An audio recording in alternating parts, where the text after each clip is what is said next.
파인만 하면은 사람들이 알고 있는 건 이거죠. 파인만이 했다는 유명한 말이 몇 가지가 있어요. 아, 어록이 있구나. 어록이 마지막 지구 멸망의 순간에 멸망하고 난 뒤에 마지막으로 남겨야 될 과학 이론이 딱 하나만 있다면 뭐냐? 그 파인만한테 물어봤대요, 누가. 그러니까 좀 극적으로 만들자면 좀비가 창궐을 한 거야. 네. 그래서 진짜 지구가 멸망 직전까지 간 거죠. 네. 생존자는 이 방 안에 있는 한 20명의 아이들 정도밖에 없고 그중에 나이가 제일 많은 사람은 나예요. 과학자인 나야. 이제 내가 뭔가를 누를 텐데 이 버튼을 누름으로써 좀비는 다 사라지고 이런 상황에서 나는 한두 마디 하면 죽을 운명이 시간이 그렇죠, 없죠. 그렇죠. 시간이 없는 거예요. 시간이 없어. 한두 마디 이 몇 마디야말로 인류가 다시 문명을 시작해야 되는 가장 중요한 문장이어야 할 텐데 자 이런 상황에 처한 과학자라면 당신은 무슨 말을 하겠는가 극단적인. 이런 야, 거죠. 벌써 재밌잖아요. 이런 거죠. 저는 두 가지가 생각났어요. 좀 전에 혹시 완전히 죽었을지 모르니까 인공호흡을 해주겠니?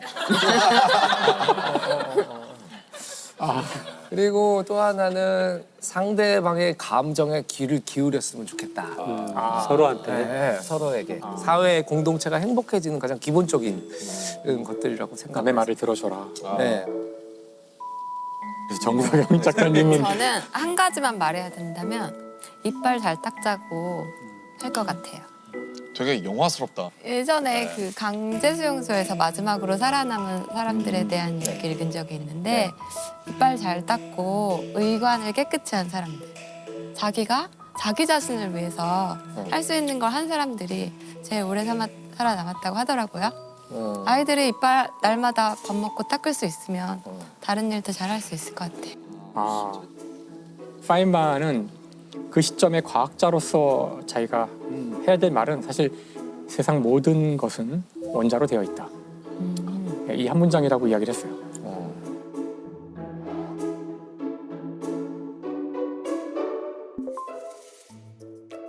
이 대답에서 아실 수 있는 것처럼 그 파인만은 아주 찐 물리학자거든요. 그러니까 얼마나 찐이냐면은 다른 거에는 하나도 관심이 없는 정도의 물리학자예요. 네. 프린스턴 대학의 대학원을 가게 되는데 프린스턴은 여러분이 아시지만 역사와 전통을 자랑하는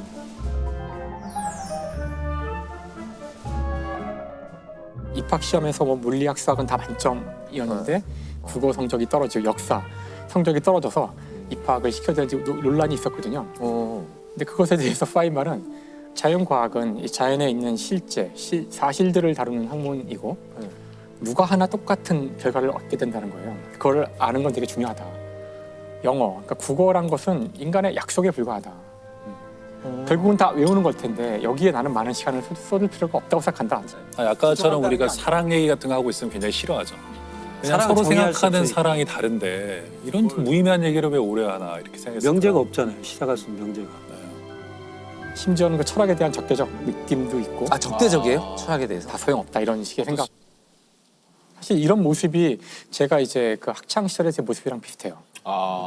학창 시절의 제 생각도 이제 아직 짧은 생각일 때지만 이 물리학이라는 학문이 주는 그 중압감이 되게 커요. 그렇겠죠. 깊이 들어갈수록 너무 심오하고 이게 정말 내가 이걸 다 알 수 있을까? 그래서 다른 건 다 별것도 아니고 그러니까 우리가 이 물리에서 도를 깨달으면 다른 거는 자동으로 다 이해할 거라는 그런 오만한 생각들을 하게 돼요. 이 학문을 하다 보면은. 네. 근데 사실 정석영 작가님이 제가 알기로 철학을 네. 이게 메이저 하셨던 걸로 알고 맞아요. 있거든요. 아, 철학을 전공하셨나요?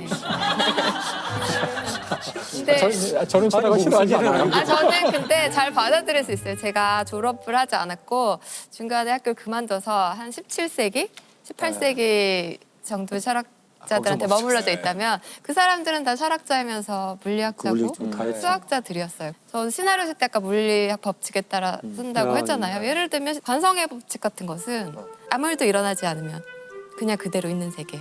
그리고 이제 어떤 외력이 가해지죠. 매력이 가해지죠. 이걸 작용 네. 반작용의 법칙이라고 해볼까요? 힘이 사건이 가해지죠. 일어나면 갈등을 통해서 생겨나요. 그 다음에 뭐 가속도의 법칙.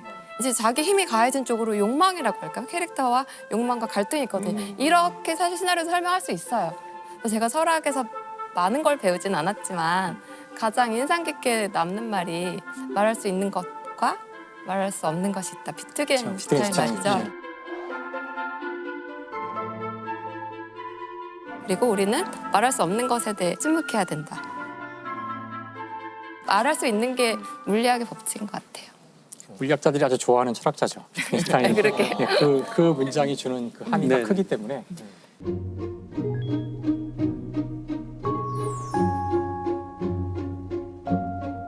당시 사실 물리학이라는 학문은 중심이 미국이 아니라 유럽이었고요.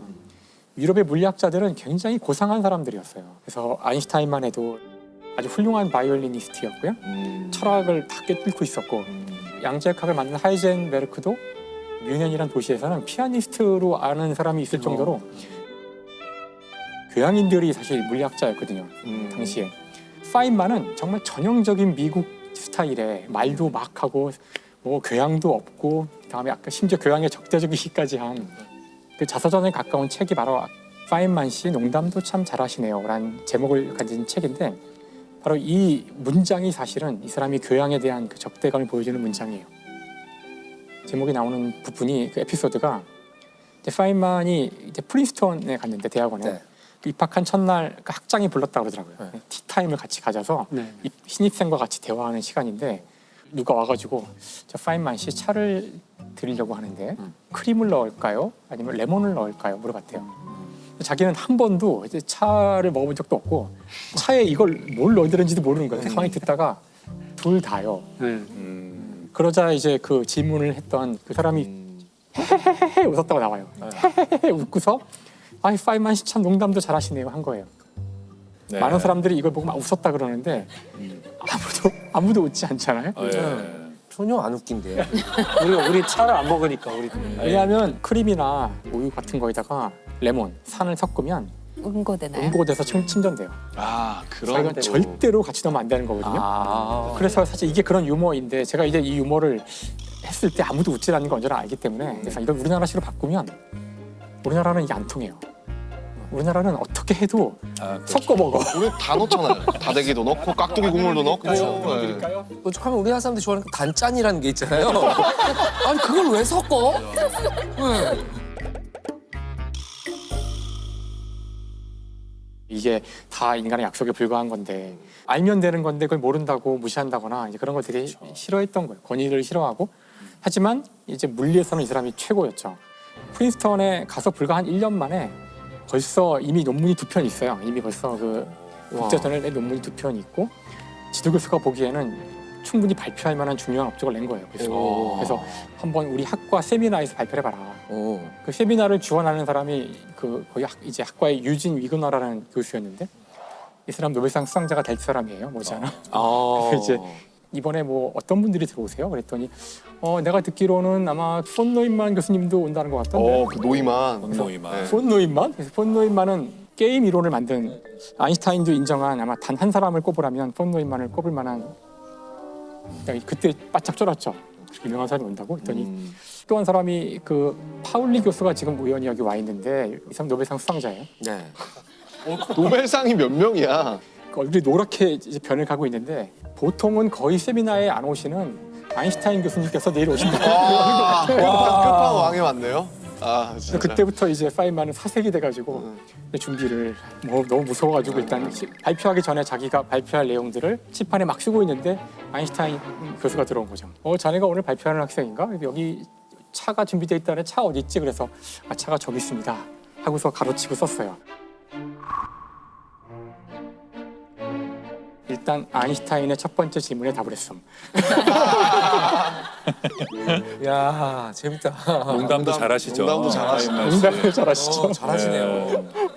그래서 일단 그렇게 어린 나이에 벌써 최고급 과학자들한테 인정을 받는 그런 사람이 되었죠.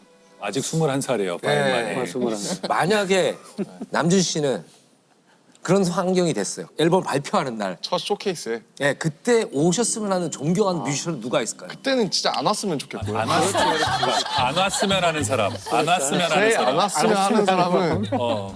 아무래도 이제 제 어릴 적 히어로였던 그 이제 나스나 에미넴일 것 같아요. 왜냐면 그들이 앞에 있으면 아무것도 못할 것 같은데요. 우리 같은 이제 의사들은 첫 1년차 때 발표를 해요. 아. 발표를 하고 있을 때 작은 손전등이 이렇게 켜져요. 네. 그럼 지적사항을 쓰시는 거예요. 아, 이 등이 들어왔다는 건 야, 지적사항. 그럼 그 순간에 심장이 멎어요. 진짜. 또 얘기하다가 또 잠깐 불이 켜지면 또 지적사항. 근데 발표하는데 갑자기 불이 전부 다팍 아, 이제 그건 그만하라는 거예요. 도저히 볼 수가 없다 이런 뜻인데. 깜빡깜빡 이렇게. 정서영 작가님은 자 본인의 신작 영화가 개봉을 해요. 제일 안 왔으면 하는 분은 누구예요? 저는 박찬욱 감독님 안 오셨으면 좋겠어요. 그리고 제 마음속에 머릿속에 이미 박찬욱 감독 살고 계세요. 그렇죠, 그렇죠. 네, 그래서 일부러 감독님과 관계없는 시나리오를 쓰려고 노력을 많이 하고 있었는데 첫날은 안 오시면 좋겠어요. 그러면 뭐 막 내릴 때쯤. 중간쯤 둘째 날 괜찮아요. 아예 안 오시면 또 서운하지 네, 않을까요? 맞아요. 사실 안 오시고 만약에 안 봐주신다면 제가 작품한 또 의미가 많이 사라지는데 둘째 날 정도는 괜찮습니다. 다시 돌아가서 이제 이게 유쾌하고 때로는 약간 멋있어 보이는 면도 있었지만 더욱 중요한 거는 교육자로서 훌륭한 사람이었어요. 또 반전 매력이. 그러네요.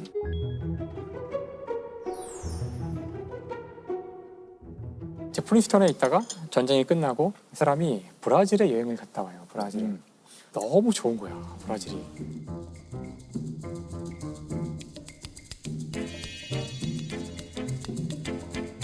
그래서 브라질에 좀 살아보고 싶다. 이제 그런 찰나에 칼텍이란 대학에서 제안이 온 거죠. 오퍼가 온 거죠. 또 오자마자 안식년 보내줄게. 와라. 그래가지고 이제 브라질에서 즐거운 삶을 살기 위해서 포르투갈어를 공부해서 가요. 진짜요? 그 교육자로서의 이 사람의 매력을 보여주는 일화가 하나 있는데 미국의 노벨상급 교수가 브라질로 안식년을 온 거야. 그래서 좀 강의를 좀 해달라 제발 여기 있을 때. 그래서 물론 좋다. 자기는 뭐 물리학 강의하는 거 즐거우니까 하겠다고. 그리고서 고민을 시작해요. 당연히 영어로 강의를 하려고 했는데 근데 야 영어로 해봐 그러면 아이들이 영어 잘 못해요. 못하는데 막 떠듬떠듬 막 온갖 영어를 하는데도 자기는 영어를 아니까 이해할 수가 있더라는 거예요. 그러니까 내가 떠듬떠듬 하더라도 포르투갈어로 하는 게 아이들이 이해하는데 더 도움이 될 것이다. 입장을 바꿔놓고 보면 그래서 포르투갈어로 강의를 해요. 와.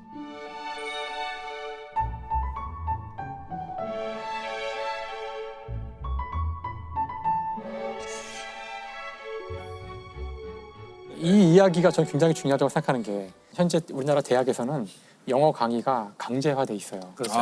친구들이 되게 힘들어하더라고요. 이게 왜 웃긴 거냐면은 교수도 순수 한국인이고 학생들도 다 순수 한국인인데 영어로 강의가 진행이 되는 경우가 종종 있어요. 역사 과목 같은 경우도 어떤 경우에는 그 영어로 강의해야 되거든요. 그 일정한 비율을 해서 예를 들면 고구려 was the biggest country of three 진짜로요? kingdoms 이렇게 해야 되는 거야. 너무 웃긴데? 일연 로드 삼국 유사 이렇게 그래서 무슨 의미가 있는지 그래서 그리고 일단 교수가 농담을 할 수 없어요. 맞아요. 진짜요? 영어 강의를 할 때 영어로 농담을 하면 아이들이 안 웃어요. 안 웃어요. 웃을 수가 없어. 네, 농담. 그리고 굉장히 강의는 굉장히 답답해져요. 맞아요. 유머라는 게 되게 중요한 부분이고 사실 그럼요. 선생님 맞아요. 첫사랑 얘기가 항상 궁금하잖아요. 교수님 뭐 첫 키스 하신 얘기라든지 얼마나 이 친밀도에 상당한 역할을 한다고 생각해요. 이 극작에서는 코믹 릴리프라는 기법이 있잖아요. 코믹 릴리프가 가장 긴장된 순간에 탁 쉬게 만들어주는 거죠. 네. 공포와 유머가 같이 갔을 때 무섭고 있는데 깜짝 놀라면서 웃음을 터뜨리면 긴장이 풀리잖아요. 네. 이런 것들 과학자들이 실제로 연구하더라고요. 과연 시청자들은 몇 분까지 공포를 느끼면 좋아할까? 3분이 지나면 피곤해한다고 하더라고요. 그렇죠. 네, 항상 그런 것 같아요. 긴장을 시키려면 이완을 시켜주고 계속 이어지면 그거 정말 힘들죠. 네.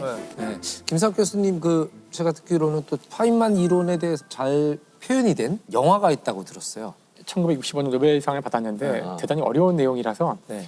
한 줄로 설명하자면은 양자역학과 전자기학을 결합한 그런 이론을 만든 사람이거든요. 핵심 아이디어 하나만 이제 이야기하자면 양자역학을 전혀 다른 방식으로 이해하려고 시도했다는 거예요. 그 방식이 사실은 영화 컨택트에 나오는 그 컨택트요? 맞닿아 있기 때문에 그래요. 외계 막 떨어지고 막 소통하고 막. 네.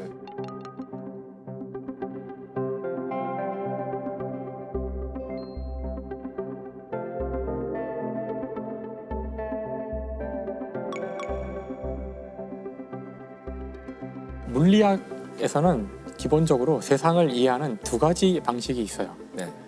하나는 저희가 다 고등학교 수업 시간에 배우는 뉴턴 역학의 방식이에요. 어떤 한 주어진 시간에 물체가 어떤 운동 상태에 있다면 어떤 원인이 제공되면 그 상태가 약간 바뀐다. 그래서 여기서는 항상 중요한 게 어떤 원인과 결과죠. 우주가 자동적으로 굴러가는 알고리즘을 이야기하는 그런 법칙이에요. 이게 소위 말하는 고전역학인가요? 그렇죠. 이게 고전역학의 가장 중요한 틀이에요. 그런데 또 하나의 방식이 있는데 앞에 거하고 똑같은 결과를 주는 전혀 다른 철학적 방식이에요. 목적론적 방식인데 자, 물체를 이렇게 떨어뜨리면 네. 손을 놓는 순간 쭉 떨어지잖아요. 이 물체는 왜 이렇게 가야만 할까? 이렇게 갈 수도 있었고 이렇게 갈 수도 있었고 심지어 이렇게 갈 수도 있었는데 왜 하필이면 이렇게 갈까? 어떤 목적이 있는 것처럼 보이는데 그 목적을 수학적으로 쓸 수 있을까? 두 번째 방식을 제안한 사람은 해밀턴이라는 물리학자고 이걸 설명하기 위해서 어떤 새로운 물리량을 도입해요. 여러분이 아실 필요는 없는데 그 새로운 물리량 알 필요 없는 걸 왜 얘기하세요? 물어봤잖아요 영화를. 그래서 이 방식에서는 어떤 물리량을 계산하게 되는데 이름은 알려드릴게요. 이름만이라도. 옛다 이름. 이름은 이제 작용이라 그래요. 작용량이라 그러는데 작용량. 이 작용량을 계산할 수 있어요. 모든 경로에 대해서. 놀랍게도 작용량이 가장 작은 그 경로가 실제 경로가 된다는 걸 보인 거죠. 그러니까 자연을 보는 두 가지 방식이 있는데 이 두 가지 방식이 동등해요. 답이 같기 때문에. 영화에서는 뭘 이야기하고 있냐면은 외계인과 지구인이 소통을 하려고 하는데 네. 잘 안 되잖아요. 맞아요. 이 외계인들은 시제 감각이 없어요. 과거, 미래 이런 말이 잘 안 나와. 해밀턴 방식으로 우주를 이해하는 거예요. 그거 가능하거든요. 네. 모든 경로를 다 생각하는 식으로 우주를 보기 때문에 이들에게는 현재, 과거, 미래가 동시에 보여요. 동시에 보여요. 그래서 그 외계인들의 네, 그 언어 문자가 원형이에요. 맞아요. 항상 원형에다가 뭐 새기는데 우리는 직선으로 쓰잖아요. 우리 이미 이 시간 순서가 있는 거예요. 하지만 그들은 그 문자 자체가 이렇게 원으로 돼 있어요. 그러니까 시제가 없어. 문장에 시제가 없고 과거가 앞으로 나오기도 하고 미래가 뒤에 있기도 하고 모든 걸 다 꿰뚫어 보면서 살아가는 거예요. 지구에서 이 소통을 담당하던 언어학자가 있는데 네. 이 사람이 깨닫게 되자 자신도 미래가 보여요. 네. 그래서 자신도 과거가 보이고. 네, 맞아요. 그래서 여기서 이제 재밌는 질문이 나오죠. 그 언어학자가 외계인에게 물어봐요. 미래를 다 알고 있는데 산다는 게 도대체 무슨 의미냐? 실제 자기도 딸의 죽음이 다 보여요. 네. 외계인이 아주 재밌는 답을 하죠. 미래는 물론 다 정해져 있고 다 알고 있어. 하지만 그 미래가 실제로 오기 위해서는 우리가 그것을 행해야만 해. 라고 답을 해요.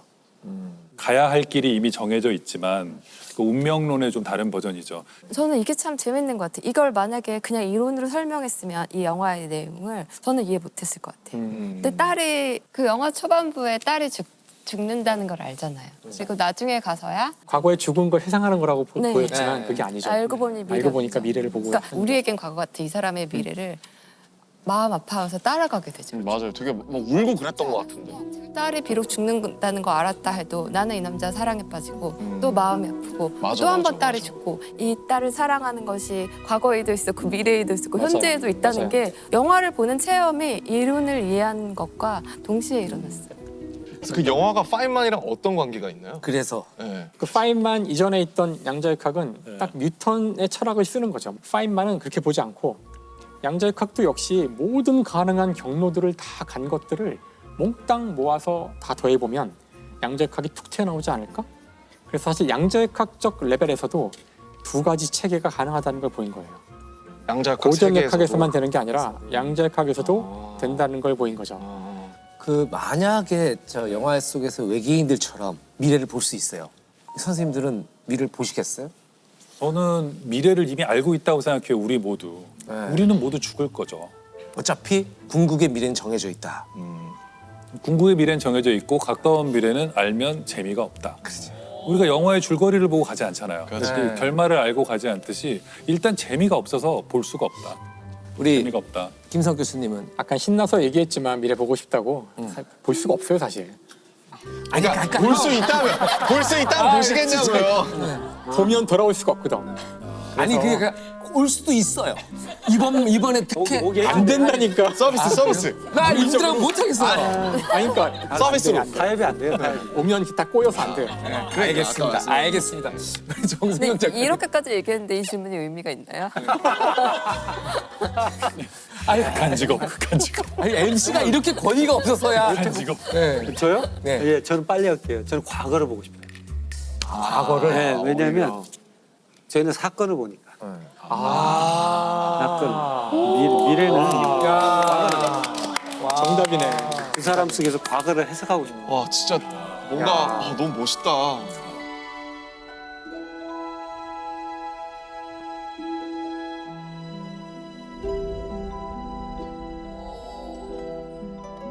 이제 오늘 이 얘기만 들어보면 파인만은 정말 피도 눈물도 없는 그 무슨 냉혈한 같은 느낌도 약간 없지 않은데 사실 파인만은 이게는 아주 아름다운 러브 스토리가 있어요. 결국 사랑 얘기가 그럼요. 되네요. 사랑 얘기가 나오죠. 파인만이 고등학교 때 사랑하던 여자가 있었고요. 알린이라는 여성인데 알린이랑 되게 친하게 지내고 이제 MIT에 가서도 이제 계속 서로 사랑을 나누게 되는데 안타깝게도 그 폐결핵에 걸렸다는 사실을 알게 돼요. 아이고. 그 폐결핵이 지금은 저희가 뭐 여러 가지 방법이 있지만 그때는 예, 저희 이제 어릴 때 크리스마스 시일도 많이 팔고 맞아요, 그랬지만 맞아요. 치명적인 병이고 그다음에 서서히 죽어가는 병이기도 해요. 당시로서는. 그리고 전염성도 있기 때문에 네. 사실 더 이상 사랑을 하면 안 되는 거죠. 접촉 자체가 위험한 상황인데 파인만은 그 주위 모든 반대를 무릅쓰고 그냥 결혼을 하게 돼요. 이야. 물론 결혼을 다 반대했기 때문에 둘이 몰래 도망쳐가지고 병원에 이제 격리돼 있었는데 병원을 옮긴다는 핑계로 잠깐 빼내서 이동하던 중에 가서 결혼을 약식으로 증인도 없어가지고 그 법원에 석이랑 뭐 사람 막 불러다가 즉석에서 결혼을 하게 돼요. 근데 결혼을 해도 뭐 만날 수도 없는 거죠. 제대로 말하기도 힘들고. 그래서 편지를 이제 주고받고 그렇게 하는데 그때가 이제 한참 그 로스알라모스에서 일을 할 때이기도 해요. 고등학생들을 데리고 실험하던 얘기 했잖아요. 네. 한참 그 실험을 하고 계산하고 하던 와중에 급히 연락이 오죠. 위급하다고 빨리 와보라 그래서 갔더니 이제 알린이 이제 죽은 거죠. 이제 죽음을 보게 돼요. 그리고 돌아왔지만 워낙 지금 상황이 지금 급박한 상황이잖아요. 그래서 아내의 죽음이 있었음에도 그 사실을 잘 드러내지 않고 열심히 계속 일을 하게 돼서 야 정말 독한 놈이다 이런 말을 했는데 그로부터 2년이 지난 다음에 쓴 편지가 있는데 그 편지는 파인만이 죽은 이후에 그 유품을 정리하는 과정에서 발견돼요. 그 편지에서 일부를 제가 읽어드릴게요. 알린에게 내 사랑 당신 정말 사랑해. 당신이 얼마나 그 말을 듣고 싶어 하는지는 알지만 그렇다고 단지 당신이 좋아해서 적는 말은 아니고 그렇게 적으면 내 몸 안 구석구석까지 훈훈해지는 기분이 들어. 지난번에 당신한테 편지 쓰고는 정말 지독히도 시간이 많이 흘러서 거의 2해나 지나가긴 했지만 당신은 내가 어떤 성격인지 까다롭고 현실적이라는 거 이해해 주니까 봐주리라고 믿어. 하지만 사랑하는 아내야. 내가 미루기만 하고 못했던 것을 당연히 해야 한다는 사실도 전에도 내가 정말 잘해주었다는 사실도 이제는 알아. 당신을 사랑한다고 말해주고 싶어. 내 아내를 사랑한다고. 내 아내는 죽고 없어도. 리치. 추신. 이 편지를 못 붙이더라도 너그러이 넘어가기를. 당신의 새 주소를 모르니까. 야, 물리학자도 사랑할 때는 이미 세상에 없는 줄 알면서도 이런 편지를 쓰네요. 당신의 새 주소를 아직 몰라. 지금 약간 그렇게 저만 느꼈나요? 촉촉하죠? 뭔가 촉촉해지셨어요. 그렇지 않으세요? 그러니까 그냥 저희들도 이 사인만이라는 사람이 그러니까 저 사랑꾼이 이런 걸 썼다 그러면 쓸만하네 이런데 파인만 같은 사람이 이렇게 촉촉한 걸 썼다고 생각하니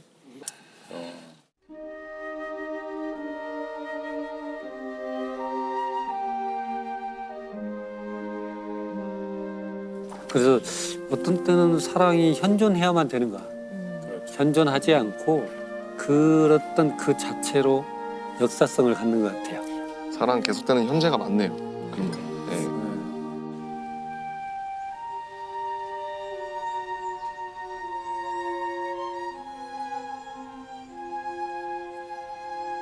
사랑이라는 건 사람들이 약간 블루투스처럼 동기화되는 상태라고 생각하거든요.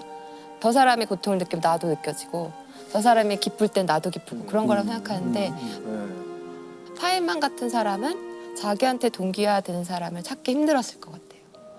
그래서 알린이 죽었을 때 그냥 쉽게 사람들을 사랑할 수 있고 동기화할 수 있는 사람보다 더 깊이 슬펐을 것 같아요. 다시는 찾을 수 없을 것 같은 느낌? 그 뒤에 결혼 안 했어요? 아니요 결혼 2번이나 하는데 네? 동기화되는 사람이었어. 블루투스가 잘 되네. 계속 신호가 잡혀. 중요한 게 뭐냐면 그 뒤엔 사실 이 이후에 여성에 대한 문제가 좀 복잡해요. 그래서 그 뒤에 완전히 카사노바처럼 지내고요. 두 번째 결혼은 금방 하다 깨지고 사실은 알린을 그리워하기 때문에 계속해서 여러 맞아요. 가지 시도를 맞아요. 해본 거겠죠. 바람둥이들의 변명이죠.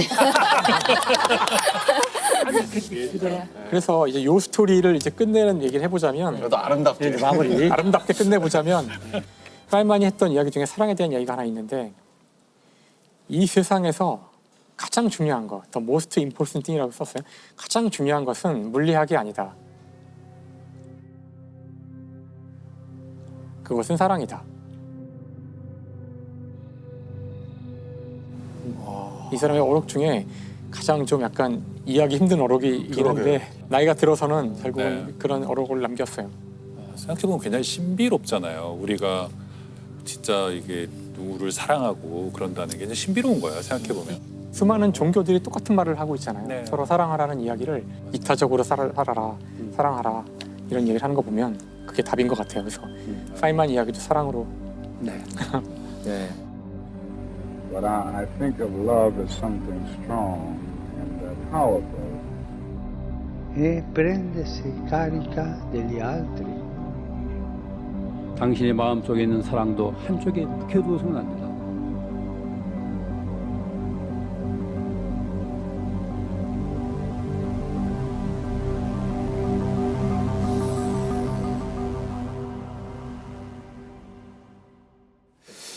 저는 물리학에서는 가장 완벽할 수는 있지만 전체적 성에서는 불완전함이 있기 때문에 그 사람의 특수성을 가지는 것 같아요.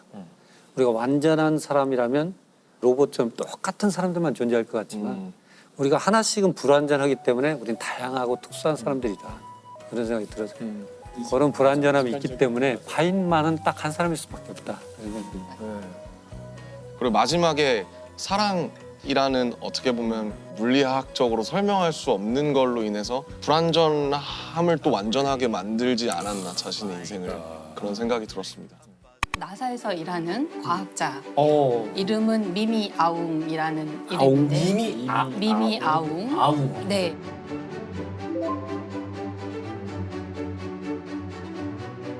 이제 미얀마 분이시고 미국에서 오랜 세월 동안 근무하셨었고 놀라운 기술을 가진 공학자인데요. 요즘에 우리가 화성을 탐사하는 로버를 보내고 거기에 화성에 헬리콥터도 보냈어요. 네. 기사 본 것 같아요. 아주 작은 헬리콥터인데요. 그 헬리콥터 이름이 인제뉴어티라는 헬리콥터인데요. 날개는 한 1.2m 정도인데 안에는 굉장히 본체는 굉장히 작고 가볍고 한 2kg 정도도 안 되는. 아니 저는 화성의 헬기를 뭐가 보냈다가 대단하다. 다시 이륙시켰다라는 게 생각보다 업적이 상당히 미미하다. 미미한. 미미한. 근데 그게 어느 정도 어려운 일이고 그리고 그게 왜 중요한 건가요? 거기서 헬리콥터를 띄우는 게. 화성은 대기가 희박하기 때문에 날개를 엄청나게 빨리 돌려야 겨우 조금 한 몇 미터 떠보는 정도예요. 지상에서 실험할 때는 얘를 아예 진공 챔버에서 실험을 해요. 지구에는 대기가 너무 많잖아요. 근데 화성에서 작동하는지 확인하려면 진공 챔버에 넣어야 될 정도로 이분이 한 6, 7년 정도 열심히 그 팀을 이끌면서 최대한 가볍게, 최대한 날개는 엄청 빠르게 돌아야 돼요. 그러니까 그 약간의 네, 공기 아주 약간의 한 1% 정도, 1%의 공기를 가지고 1%? 뜨겠다. 네, 라는 거죠. 굉장한 도전이었다고 했고 사람들이 그거를 인류가 비행기를 발명했던 사건과 맞먹는다라고 표현했어요. 이제 화성에 대해서 탐색할 때 화성 주위를 도는 인공위성을 보내거나 아니면 화성 표면에 착륙하거나 이 두 가지밖에 할 수 없었어요. 네. 표면에서 이제 로버가 열심히 걸어다니면서 바퀴를 굴러가면서 힘들게 운전을 해서 되게 느리거든요, 속도가. 아주 오랜 시간 이제 진행하면서 이제 탐사를 하게 되는데 헬리콥터를 타고 갈 수 있으면 살짝 떠서 좀 날아가서 내려가면 금방 이동할 수 있잖아요. 네. 그리고 이제 1%밖에 안 되지만 대기에 무엇이 있나 이런 것들을 탐사하는데 되게 좋은 수단인데 그래서 우리가 이제 그런 그 헬리콥터, 화성 헬리콥터에 대해서 말할 때 새로운 차원을 하나 추가하는 것이다. 그 정도? 이렇게 표현을 했어요. 근데 사실은 그 정도 환경이면 뭐 달도 있을 테고 네, 가까워. 네. 네. 근데 왜 하필 화성으로? 왜 화성까지 가야 했냐면 하루가 24시간 한 조금 넘어요. 25시간은 안 되고 24시간 조금 넘거든요. 그나마도 인간이 가서 혹시 방문하게 된다면 조금 더 우호적인 곳이다라는 거고요. 그러니까 인간이 굉장히 익숙한 생활 리듬으로 우주 비행사들이 거기서 활동할 수 있어요. 그리고 화성엔 그래도 1%지만 대기가 있긴 있어요. 달에는 없죠. 달에는 없으니까 달에서는 헬리콥터 비행기를 띄울 수가 없거든요. 아예 불가능해요. 달에서 날아다니려면 이렇게 점프를 잘하면 돼요. 어려우니까. 점프해서 멀리 가서 떨어지는 이런 것들이 이제 요즘에 개발하고 있고요. 재밌긴 하겠네요. 네. 높이. 어렸을 때 트램폴린 그렇죠. 퐁퐁이 그거. 트램폴린 퐁퐁처럼. 재밌겠다. 하면 엄청 높이 다른 중력이 작아서 엄청 높이 올라갈 수 있으니까 충전하고 올라갔다 내려갔다 이걸 계속 할 수 있는 거예요. 그 화성 그러면 이제 우리가 어렸을 때부터 뭐 화성 침공, 그렇죠. 우주 전쟁 이런 거 항상 화성인들이 침공하는 소설이나 영화나 이런 것들을 많이 봤었는데 선생님께서는 화성에 생명체가 있을 가능성은 어느 정도로 보세요? 시간이 중요한데요. 지금은 저는 없다고 보고요. 과거에 있었을 수 있다라는 게 행성과학자들의 거의 동의하는 이론입니다. 그 근거가 혹시 하나라도 우리가 알 수 있다면. 근거가 이번에 최근에 간 이 로버가 이름이 퍼서비어런스라는 로버가 갔는데요. Current speed is about 30 meters per second, altitude of about 300 meters. Perseverance is continuing to descend on the parachute. Touchdown confirmed. Perseverance safely on the surface of Mars. 얘가 어디에 착륙했냐면 삼각주 지형에 착륙했어요. 삼각주 지형. 그래서 거기 그 삼각주 지역 주변을 지금 열심히 탐색을 하고 있어요. 삼각주라 그러면 우리가 흔히 이제 강물들 모이고 네네. 이런 정도의 물이잖아요. 그렇죠. 근데 그 물이 우주 밖으로 흩어졌을 리는 없고 그동안 아무리 오랜 세월이 흘러도 우주 밖으로 흩어졌어요. 근데 그러면은 과학자분들은 대부분 모든 생명체는 물에서 왔을 것이다라고 추정을 하시는 건가요? 우리가 알고 있는 한에서는 그렇죠. 우리가 우주 안에 있는 생명체에 대해서 지구 생명체밖에 몰라요. 그렇죠. 우리가 알고 있는 본 적이 예제가 없으니까. 지구 생명체밖에 없어서 지구 생명체는 바다에서부터 발원했다고 사람들이 알고 있고 모르죠. 화성에 사실은 물이 아니라 다른 데에서 생명체가 기원했을 수도 있는데 우리는 엉뚱하게 물의 흔적만 찾고 있다든지 그럴 수도 있겠네요. 그럴 수도 있죠. 근데 생명체라는 정의가 우리와 같은 이런 형태의 존재가 있을까 이거에 대한 정의지 맞아요. 생명에 대한 정의가 서로 다를 수 있잖아요. 그러네요. 그렇죠. 네, 맞아요. 그렇네요. 예를 들면은 이미 뭐 그런 얘기 있잖아요. 이미 외계의 존재들이 와 있다. 우리가 모를 뿐. 그 예를 들면 음악이 그냥 외계의 존재일 수도 있는 거잖아요. 인간에게 바이러스처럼 스며들어서 발현하면 퍼져가고 막 음악이 우리가 인간이 만드는 거라고 생각하지만 인간에게 깃들어서 살고 있는 어떤 것일 수도 있잖아요. 선생님 말씀하신 것처럼 이렇게 뭐 태어났다 죽고 이런 게 아니라 다른 방식으로 생명을 유지하는 어떤 존재들이 어디선가 왔고 소리의 형태로 존재하면서 사람에게 깃드는 게 아닐까. 사라지지 않고 계속 이어지게 만드는 거죠. 네네. 그들이 더 오래 갈 수 있는 거죠. 인간보다 더 오래 살아남고. 그렇죠. 조종을 받고 계신가요 혹시? 조종을 받아서 이런 숙주를 통해 갖고 널리 퍼뜨리고 또 새로운 노래가 나오면 새로운 생명체가 탄생하는 거고. 노래가 중요하죠. 사실 날지 못하는 새는 있어도 울지 못하는 새는 없다. 찾았다 외계인? 찢었어. 나 그 수많은 하수인들 중에 지금 뭐 빌보드 간다고 좋아할 때가 아니야 지금. 선택을 받은 거죠. 그렇네요. 외계 존재의 선택을 받은 존재. 축하드립니다. 선택 못 받았어. 당첨됐군요. 어떤 외계인이 들어왔던 뭐 상관 없어. 아무튼 근데 그 인물이 왜 흥미로운 거예요? 근데 미미야. 네. 그 엔딩을 향해서 이제 예, 가야 예, 예. 되는데요. 벌써 엔딩이에요? 되게 영화가 짧네요. 단편. 단편 영화제로 하죠. 그분이 미얀마에서 미국으로 오는 과정. 뭐 이런 거를 다 하다 보면 그 전반부가 갈 것 이분이 같은데. 그 뭐 태어나기는 미국에서 태어났는데 부모님이 이제 유학생이었고 네, 유학 갔던 시절에 낳았던 아기인데 2살도 안 돼서 다시 미얀마로 돌아가요. 부모님이 그냥 다시 귀국하셨어요. 청소년일 때 혼자서 다시 미국으로 유학을 갑니다. 그래서 혼자서 되게 거기서 잘 공부도 열심히 하고 해서 성공적인 케이스로 나사에 입사를 하게 돼요. 근데 사실 나사에는 그렇게 알려지지 않았지만 평범한 과학기술인들이 많이 있어요. 꼭 우리가 여성이라고 말할 필요도 없고, 그렇죠. 예, 뭐 그렇죠. 아시아인이라고 우리도 말할 맞아요. 필요도 없고, 우리가 사실 집중하는 것은 이제 수석 뭔가 대표를 맡은 부서의 장이라든지 굉장히 집중 조명을 하게 되고, 그 밑에서 일하는 평범한 사람들에 대해서는 얘기하지 않잖아요. 어쩌면 그분도 그냥 평범한 어떤 직원이었던 거예요. 근데 이분이 이제 자기 커리어를 착착 잘 쌓아서 부서장 정도 되는 그 특정 관측기기의 장을 맡게 됐고, 그 열심히 해서 성공을 해낸 거예요.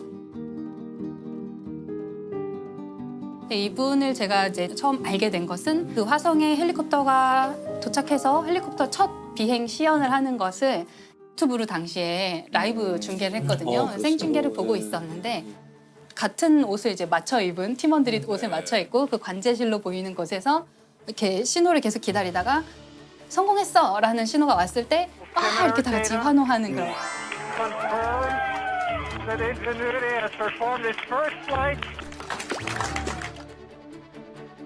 이분이 서류를 이렇게 책상에 여러 가지 서류를 갖고 있었는데 이 소식을 딱 듣자마자 뭐 여러분 우리가 뭐 이렇게 중요한 일을 했습니다 이런 짧은 연설을 한 다음에 이걸 찢어요. 세리머니 하는 장면을 봤어요. 영화에서도 꼭 나오잖아요. 그렇죠, 네. 야 하면서 막 뭐 던지고 막. 정확합니다. 예. 완전 마이크 드롭이네요. 근데 찍고 있는데 다시 추락합니다. 누가 다시 뽑아오겠죠.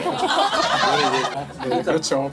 이분이 그런 세리머니를 하는 그 장면이 굉장히 이제 이 서류를 찢는 장면으로 화제가 되었는데 지금 열심히 노력하고 있는 어떤 아직 이루지 못한 과학자들한테 약간 자신이 그런 세리머니 하는 어떤 서류도 찍고 막 이런 장면이 있는 것을 자기가 상상해 보면 목표가 너무 멀리 있다고 생각될 때 도움이 되지 않을까. 그래서 그런 좀 소개도 해드리고 싶었고요. 이게 사실은 이런 세리머니가 과학적 성과랑 아무 관계가 없는 것 같지만 필요하다는 생각도 들어요. 저는 너무 공감해요. 그래요? 네네네. 과학자들도 뭔가 조금 자기 자랑, 과학자들 약간 자기 자랑하기가 굉장히 어렵거든요. 과학자가 정말 못하는 일 중에 하나인데 해야 된다는 생각이 사실 들어요.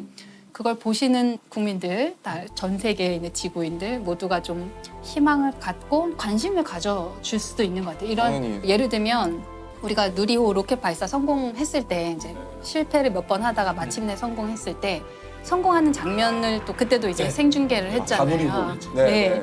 그때 이제 그 연구소의 관계자분들께서 그 관제실에 앉아 있다가 우리가 흔히 생각할 수 있는 뭐 성공했습니다 그러면 막 와 이런 거를 할 줄 알았는데 여기가 약간 너무 경직된 분위기였던 거예요. 이분들이 약간 너무 긴장 많이 하셨고 이거 혹시 실패할까 봐 너무 긴장도 많이 하시고 그래서 어떤 분이 종이를 이렇게 소심하게 이렇게 네 이렇게 해보셨어요. 약간 밤낮 없이 준비해온 연구진의 노력이 결실을 맺었습니다. 그런데 그게 또 그 장면이 계속 다시 반복 재생되잖아요. 유튜브에서. 그 유튜브 생중계 댓글 중에 세금 아깝지 않네. 이게 있어요. 이 짧은 몇 마디 네. 아주 짧은 문장인데 그 세금 아깝지 않네가 아주 그냥 과기부와 연구원과 아주 여러분들에게 너무 희망을 줬거든요. 그래서 아 이렇게 하면 국민들이 승인해 주시는구나. 그리고 우리가 다음 일을 할 때 또 그래 니네 개발해봐. 조금 실패하더라도 해봐. 이렇게 국민들이 허락해 주시는구나. 이렇게 느껴져요. 근데 우리가 그런 세레모니도 하고 하면서 일반 사람들과 좀 더 소통을 많이 해야 그분들이 천문학자가 뭐 하는지를 알아야 그래 니네 해봐라고 말씀해 주시죠. 그런 점에서도 좀 필요하지 않나. 네. 저는 진짜 막 멋을 내주셨으면 좋겠는 게 전 진짜 천문학자가 멋있어서 천문학자가 되고 싶었거든요. 갈릴레이가 막 따지고 막 그래서 그런 신화적인 장면들을 앞선 분들이 만들어주시면 제2의 니미 아웅님이 나오실 수가 있는 아주 사소한 계기가 될 수도 있지 않을까. 과학자들의 그런 세레모니들 되게 좋은 것 같아요. 전에 뷰티풀 마인드라는 영화 있었잖아요. 안녕필. 거기서 이제 노벨상을 받게 되었다 이런 게 딱 정해지니까 그 교수 연구 휴게실이죠. 어느 대학이나 그런 게 있잖아요. 교수 휴게실에 있던 그 교수들이 모두 자기 쓰던 만년필을 빼서 이렇게 그분한테 자기 만년필을 다 주거든요. 감사하다. 근데 나 굉장히 경의의 표현인 것 같고. 그 최고. 또 그 백남준 비디오 아티스트 백남준 선생님 돌아가셨을 때 그때 모였던 사람들이 모두 백남준 선생의 이런 어떤 과감한 이 정신을 기념하자 그래서 모두 넥타이를 자르자 그랬어요. 맞아. 이런 퍼포먼스. 오히려 유쾌하게 그를 기억하는 자리였습니다. 장례식은 옆 사람의 넥타이를 자르는 깜짝 퍼포먼스로 마지막을 장식했습니다. 지난 1960년 청년 백남준이 피아노 연주 도중에 갑자기 존 케이지의 넥타이를 자른 퍼포먼스를 제안한 것입니다. Really want a refund on your tie. Namjoon will pay you when you see him next time. 장례식에 참석한 문화예술계 인사 400여 명은 이렇게 웃으면서 고인과 작별했습니다.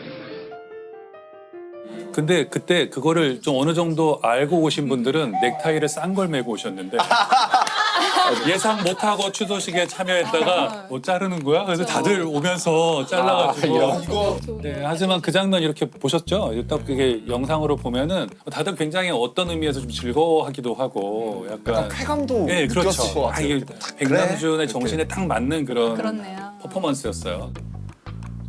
그런 말 있거든요. 야, 나 혹시 죽으면 이거 내 장례식에 상영 좀 해줘. 그런 거 있거든요. 내 인생의 내 유행 연설 이거 좀 틀어줘. 그렇군요. 근데 굉장히 기발한 얘기였어요. 왜냐하면 우리가 자기 장례식에 대해서 생각은 하잖아요. 누가 올지 뭐 관이 뭔가 생각하는데 어떤 영상을 틀지를 생각하는 거잖아요. 앞으로 이런 시대가 오겠는데요. 내 장례식에는 이 장면을 틀어줘. 이 음악을 틀어줘. 혹시 틀고 싶은 영상이 있으실까요? 각자? 인생의 마지막 장면. 네. 지금 영상을 풀어야 돼. 지금 버전으로 여태까지 이런 거 안 정해놓으면 알쓸신잡 틀어요.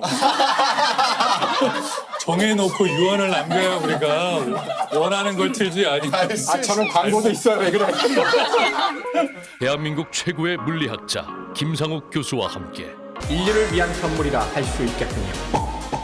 농담이에요. 요즘 초등학생들은 김상욱 교수님이 병따개 발명하시죠. 맞아.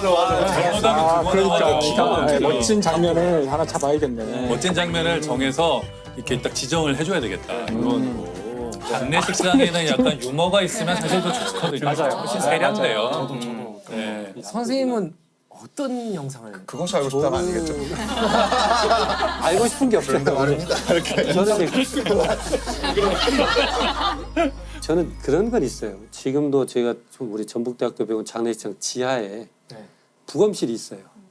부검실 바로 한 칸 너머에 수많은 냉장고에 안치실이 있어요. 그러니까 저는 거길 지나서 부검실을 들어가요.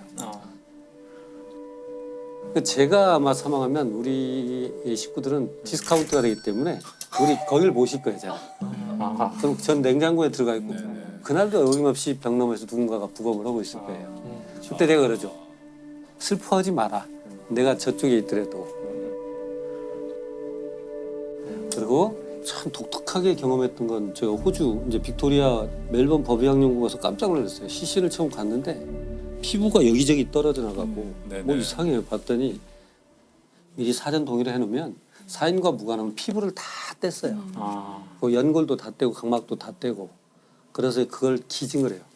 하고 그다음에 네, 그리고 이제 사인 부검을 하지만 1년이 되면 그 가족들을 다 초대를 해요. 그래서 지금 연골과 뼈는 어디에 몇 사람한테 화상 환자한테 어떻게 하고 이걸 전체 보고를 해요. 그래서 그 법의학연구소 뜰에서 전체 파티를 해요.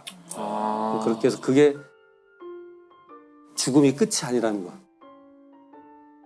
그렇게 이어져 가고 있다 생명에서. 참 이런 구조가 참 난 참 아름답다 이런 생각을 했어요. 너무 놀라운 건 멜번의 그 법의학연구소는 시내 한가운데 있어요. 굉장히 고급 아파트 옆에. 국립박물관 옆에. 그런 걸 이해를 해주고 그런 문화가 좀 다른 것 같아요. 이게 만약에 이 미미 아웅 이분이 그럼 헬기를 띄우는데 실패했어요. 그러면은 이분은 지금 언급도 되지 않았을 테고. 아니에요. 다음 비행에 성공했을 거라고 저는 생각합니다. 근데 이제 나사가 얼마나 기다려줄 수 있어요? 보통 나사는 예를 들면 예산을 780억을 썼는데 실패. 780억. 780억. 뺏어 온것 화성 같은데. 헬리콥터 그거보다 조금 더 들었어요. 네. 굉장히 근접하셨는데 거의 900억 정도 들었어요. 재밌는 게 나사 같은 기관은 뭘 잘못했다고 해서 그 관련된 사람을 자르는 걸로 문제를 해결하지 않아요. 왜냐하면 이 사람이 실패를 했잖아요. 가장 잘 알고 있는 사람이에요. 뭘 하면 그러네. 실패하는지 이렇게 하면 안 된다는 걸 몸소 경험한 그 문화가 참 사람이에요. 멋있어요. 그 문화가. 그 그래서 문화가 참 좋아요. 그 사람을 거기 그대로 앉혀놓고 네가 잘못한 거 네가 해결해. 만약에 도움 필요하면 외부의 사람 다른 도움을 받더라도 네가 잘못한 거 네가 해결할 수 있게 좀 기다려주는 그런 분위기가 있어요. 너무 부럽다. 네, 우리는 사실 아직 그 정도는 아니고 우린 만약에 문제가 생겼다 그러면 담당자를 자르면서 시작하잖아요. 사임하죠. 네. 책임지고 사퇴, 네, 사의 표명 뭐. 제가 사퇴하겠습니다로 이제 모든 문제를 마무리해버리는 경향이 있는데 우주 탐사나 이런 과학에서는 그 사람이 없어져 버리면 너무 손실이 커요. 이걸 계속 개발해 왔는데 이분이 갑자기 딱 끊겨서 사라져 버리면 굉장히 큰 손실이거든요. 그래서 이분을 계속 믿고 기다려주고 이분이 더 잘할 수 있게 기다려주는 편이에요. 그래서 그 제임스 웹 우주망원경이라고 작년에 이제 굉장히 크고 좋은 우주망원경 하나 우리가 새로 띄웠는데 이 우주망원경이 굉장히 오랜 시간 걸려서 개발이 완성됐어요. 처음에 시작했을 때에 비해서 한 20몇 년 걸려서 지연되고 또 지연되고 해서 개발비가 어마어마하게 많아지게 되겠죠. 눈덩이처럼 인건비가 불어나잖아요. 근데 그걸 계속 설득하는데 성공했고 설득했을 때 설득 당해 주시고 20몇 년을 계속 기다려서 마침내 그 인류에게 우주에 우리가 처음 보는 사진들을 얻을 수 있게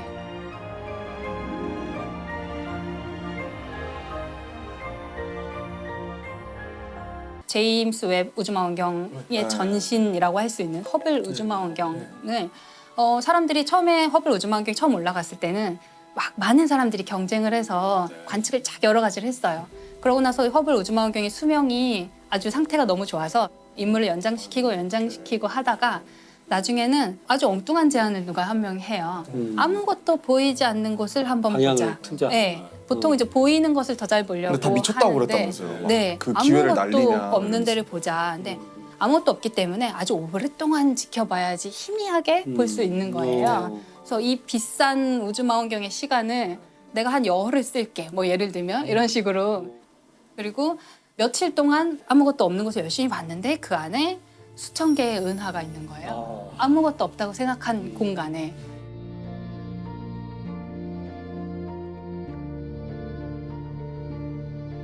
그래서 그 다음에 이제 이 프로젝트가 점점 더 깊은 우주를 계속 보려고 시도를 합니다. 아무것도 없는 빈 공간이라고 생각했는데 들여다보면 안에 은하가 또 수천 개 있고 아무것도 없다고 생각해서 봤는데 들여다보면 또 거기 은하가 수천 개가 있고 그 은하 하나에는 또 수천 개의 별들이 있거든요.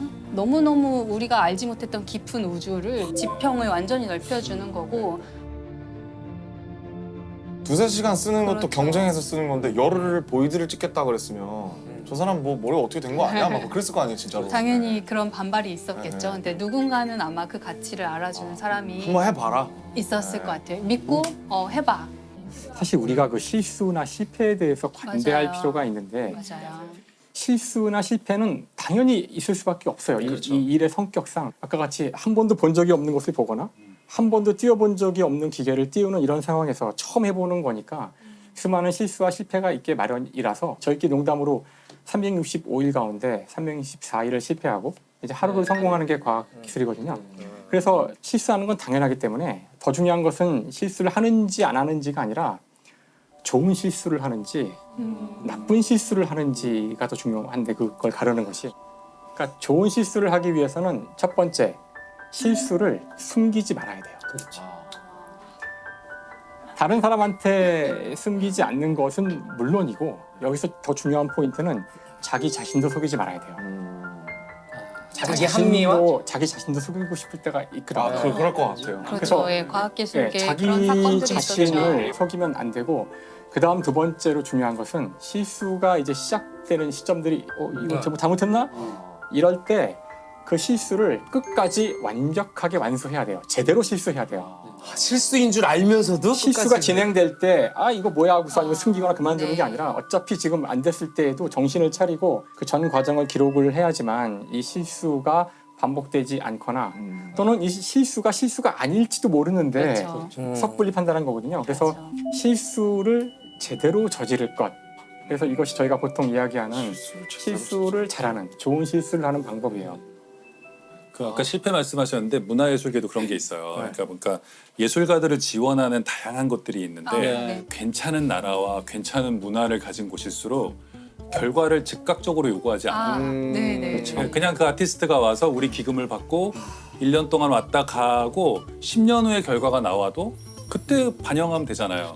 우리 출신의 누군가가 이런 훌륭한 소설을 썼다. 그런데 그런 문화가 없는 곳일수록 와 있는 동안에 왜 아무것도 안 해? 이 사람 와 있는 동안에 지역 주민에게 뭐 교육도 좀 시키고 소설을 써서 결과물을 내지 않으면 예술가가 놀고 먹는다고 생각하는 거죠. 세금을 낭비했다고 생각해서 마치 그런 것 같아요. 그러니까 우리가 대학을 평가하는 기준이 취업률로 이제 평가를 하잖아요. 그렇다면 예체능은 취업률에선 쓸모없는 곳이에요. 대학을 취업률로만 평가한다는 것은 마치 그 한 나라의 가치를 거기 있는 사람들의 출생률로만 평가하는 거랑 마찬가지죠. 무언가 그 창조적 결과가 나오기 위해서는 때로는 상당히 많은 시간들이 필요한 언제 나올지도 모르고 그런 사람들한테 가장 중요한 것은 먼저 기다려주는 그런 태도가 있어야 되지 않을까.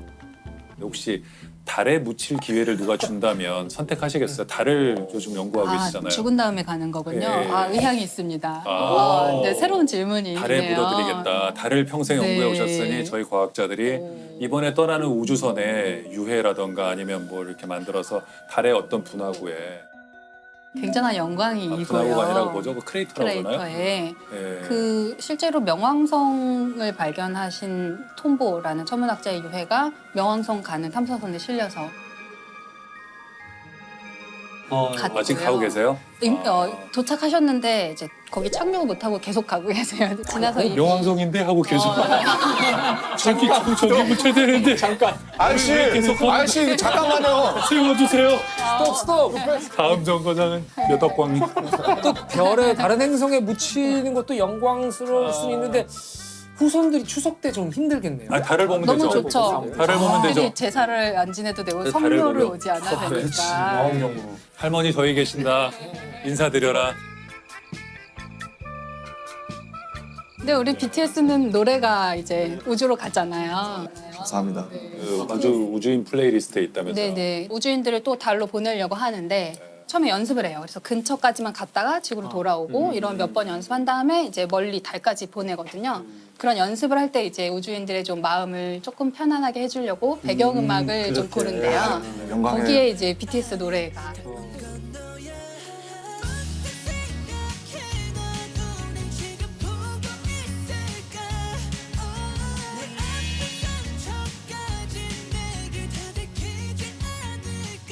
또 우주 테마 곡들이 그 있으시잖아요. 뭐 진영 노래 중에 문이라는 노래가 있고 그리고 콜드플레이랑 같이 했던 노래 중에 마이 유니버스라고 그런 게 있어서 가사들이 보면 전혀 고증은 안 돼 있죠. 천문학에 대한 고증은 전혀 안 돼 있고 오로지 낭만과 오로지 우주인들도 원하지 않을 거예요.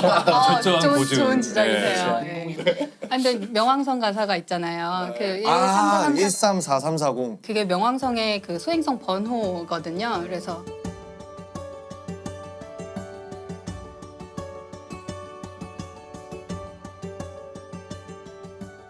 이제 그거를 평소에 아는 사람들은 BTS 노래 제목만 딱 보고 명왕성 얘기, 슬픈 얘기 하겠구나. 가슴이 아프더라고요. 영왕성이 내쫓겼다 그래서.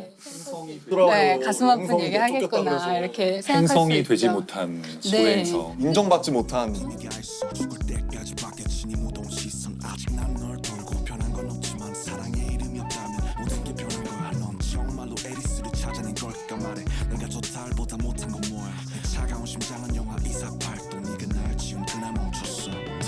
저는 사실 그게 왜 명왕성이 행성에서 다른 걸로 분류된 게 왜 그렇게 슬픈 일인가 조금 이상하기는 해요. 왜냐하면 뭔가 미술관에 있는 작품이 아. 뭔가 이제 이거는 제도권에서 인정하는 예술일 수 없다라고 밖으로 내쫓긴 느낌? 저는 어렸을 때 외웠기 때문이라고 생각해요. 수금지와 목토, 천의 이렇게 명으로 끝나야 되는데 명으로 끝나야 되는데 과학계가 결정을 내린 거야. 명은 빼라. 그러면 나의 어린 시절은 뭐가 되고 막 이런 거 있잖아요. 그렇죠, 그렇죠. 수금지와 목토 천혜 뭔가 근데 사실 명왕성은 신경 쓰지 않아요. 바로 그게 포인트죠. 네, 명왕성 사람들이 입장에서는 나를 그렇죠. 뭐라고 부르는지. 제가 이래서 인간이라고 과학자들 하면은 이상한 거예요. 왜 명왕성 입장을 자꾸 생각해요? 우리가 서운하다는데 명왕성을 인본주의. 제가 인본주의, 이분들은 일단 공감할 수 있는 물본주의. 사람이 있다는 게 너무 좋은 것 같아. 이게. 근데 저는 반대로 다행이다. 그 위로를 해드리고 싶은 거예요. 명왕성을 우리가 행성이라고 부르지 않는다고 해서 무슨 큰일이 일어난 게 그렇죠. 비극적인 그렇죠. 사건이 전혀 아니라는 것을 다만 이제 우리가 부르는 이름이 바뀌었다 너무 뿐인 길어요. 거죠. 그리고 숫자니까 너무 정이 없어요. 아니, 과학자들 너무해요. 왜냐하면 제가 하고 싶은 말이죠. 그 지금 134, 340 같은 거 너무 죄수 번호 같잖아요. 무슨 레미제라블의 뭐 이런 막 24601. 그건 우리가 발견한 소행성들에 붙이는 일련 번호일 뿐이에요. 너무하잖아요. 이름을 네. 뺏었을 뿐만 아니라 1번은 일련 번호를 붙여주다니 아니라니까. 이 문화의 간극이 있다니까. 이게. 큰 간극이 있다. 위대한 과학자 미미 아웅 이분의 얘기를 들어봤고 여기 선생님들은 미미 아웅 이분의 얘기를 들으면서 어떤 생각이 드셨어요? 영화로 만들기엔 좀 부족하다. 시련을 좀 찾아내야 될 것 같다. 만약에 정말로 영화나 소설로 만든다면 네. 알려지지 않은 어떤 분명히 시련이 있을 텐데 그런 디테일들을 좀 추가해야 될 것 같다. 그러니까 꼭 큰 실패가 아니라 프로젝트 실패가 아니더라도 내적인 실패도 있을 수 있거든요. 그렇죠. 있으면 훌륭한 이야기가 될 것 같다. 특히 마지막 엔딩은 매우 적절하다. 네. 제가 더 훌륭한 사람이 돼서 그분을 인터뷰를 언젠가 아, 정보를 모아보겠습니다. 분명히 있으실 것 충분히 같아요. 뭐 당장이라도 하실 수 있을 것 같은데요. 네. 누구에게나 다 그런 영화 같은 사건들이 있잖아요. 네. 우리가 아직 발견하지 못했을 뿐이죠. 네. 그분을 좀 더 발견할 수 있어요. 이메일을 보내보시죠. 화성 연구하시죠? 저 달 연구하는데 한번 만나죠. 한번 이래서 만납시다. 막걸리나 한잔 하죠. Do you know BTS? 될 수도 있어요. 네. 오늘 끝나고 사진 꼭 찍어주세요. 사진은 반드시 네. 바로 선물할 수 있어요. 잘 인터뷰하게. 모르신다고 하면 나을 텐데. 저희 같은 일반 사람들이 떠올리는 사람은 결국 사실 일론 머스크와 스페이스 X긴 하거든요. 그렇죠. 우주 산업에서 일론 머스크의 영향력이 실제로 이제 학자로서 체감하시기에 어느 정도인지. 네, 그러니까 이분이 뭐 회사의 대표이자 경영자이기도 하지만 자기가 실제로 엔지니어기도 하고요. 실제 개발에 참여를 많이 했어요. 원래 페이팔을 만들었었죠. 네. 페이팔을 하면서 돈을 엄청 끌어모아서 그걸로 성공한 돈을 이제 우주에다가 뿌리고 있죠, 지금.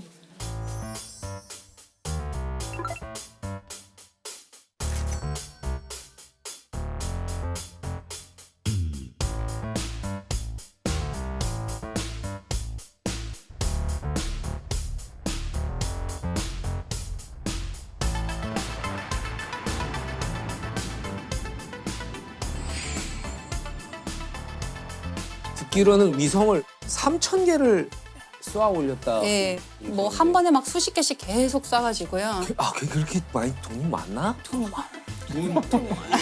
그게 그 스타링크. 네, 그게 스페이스X가 하고 있는 스타링크인데요. 지구 근처에 인공위성을 엄청나게 많이 띄워서 얘로 네트워크를 망을 만드는 거예요. 지구 어디서나 통신할 수 있게 한다 이런 계획이 되게 많이 있고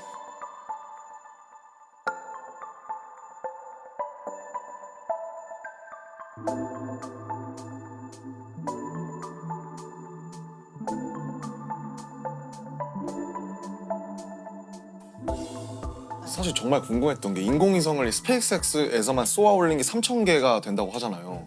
궤도가 커서 그런지 그렇게 여러 국가에서 인공위성을 막 수만 개를 쏘아 올렸을 것 같은데 부딪히거나 그러지 않나요? 부딪히기도 해요. 그래요? 그런 사고가 날 수 있고 그래서 어느 정도 그 밀도를 유지하게끔 그런 규칙이 정해져 있어요. 그래서 우리가 우주로 쏘아 올리는 모든 물체는 등록을 해야 되는데요. 등록할 때 이제 우리가 어느 궤도로 보낼 것이다, 임무 수명이 어느 정도다, 임무가 끝난 다음에 어떤 식으로 폐기할 것이다 이런 이제 대략의 계획이 있어야 되거든요. 근데 문제가 되는 것은 거기에 참여하지 않고 자력으로 등록하지 않는 물체를 올리기도 해요. 왜냐하면 이게 등록 안 했다고 해서 처단할 수 없거든요. 뭐 불법도 아니고. 그렇죠. 그 갔는지도 모르니까. 이제 지구 규모에서는 뭐 새로운 게 올라왔는지 안 올라왔는지를 알기는 어렵잖아요. 그래서 거기에 이제 참여하지 않으면 그런 미확인 비행 물체들이 정말. 근데 진짜 최근에 뭐 이렇게 기사 보니까 우크라이나 전에 전쟁에 있어서 그것들의 정보를 제공하거나 이런 위성들을 우리가 이제 파괴하겠다. 그러면 만약에 거기서 쐈다. 그럼 미국이 가만히 있지 않을 테고. 이러면 진짜 우주전쟁이 벌어지는 거 아니에요? 그래서 그 상대방 국가의 인공위성을 요격하는 기술을 이제 많이 개발하고 있는데 큰일 났다. 큰일 났어. 역시. 스타워즈라 그러죠. 그러니까 스타워즈네. 그거를 처음에 실험을 해야 되는데 우리가 실험을 남의 나라 위성을 진짜 요격하는 실험을 할 수는 없잖아요. 그러면 그래서 전쟁 나니까. 자국의 오래된 위성, 폐기해야 되는 위성을 자기가 격추하는 그러다 실험을 해요. 잘못 격추하면 할 수도 있고. 자기네가 이제 실험적으로 격추를 했다. 폐기에 대해서 격추를 하면은 완전히 다 없어지는 게 아니잖아요. 사실은 그래요. 파편들 쓰네, 끼고. 맞아요. 그런 일이 실제로 일어날 수 있고 파편들이 굉장히 문제가 많이 되죠.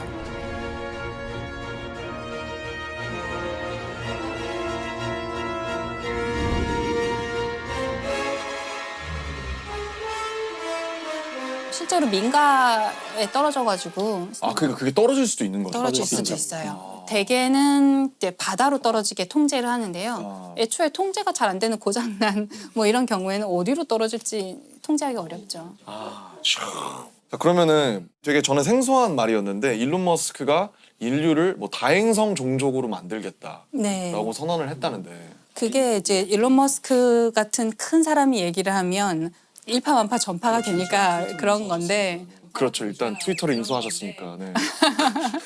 맞아요. 근데 이제 원래 있던 말이긴 한데요. 그러니까 우리가 뭐 멀티 플라네터리 스피시스 이렇게 다 행성 종족이에요. 여러 행성을 오가는 여러 행성에 걸쳐서 생존하는 그런 종족인 인간이 우리가 그렇게 돼보자 그런 이제 목표를 가지고 있어요.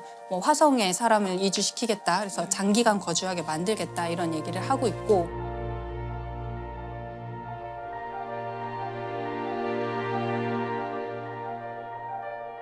화성에 인류를 화성에 보내겠다는 계획을 제안하는 곳은 꽤 있었는데 그중에 가장 잘하고 있고 가장 잘 살아남아 있고 진짜 할 것 같은 데가 스페이스X예요.